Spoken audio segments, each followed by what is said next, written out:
ஏய், என்ன இப்படி காஞ்சு கருவாடா போச்சு காப்பி? இந்த காப்பிய பறிக்கணும்னு அவருக்கு தோணலையே.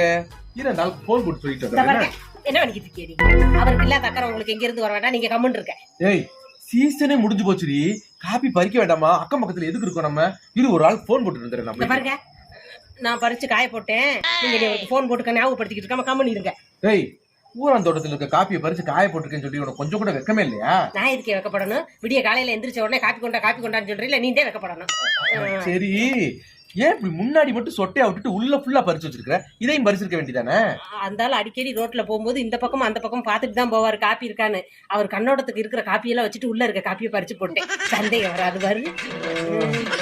நீங்க கொண்டாங்க, இந்தாங்க ரோஸ், இதை கொண்டே கழிவிட்டு சுடுதண்ணில போடுங்க. நம்ம ரோஸ் வாட்டர் உண்டாக்கணும். ரோஸ் பூ போட மாட்டேங்கிறாளுங்க. போற கையில பறிச்சு தலையில வச்சுட்டு போயிடுறாங்க. காம்பவுண்ட் பெருசா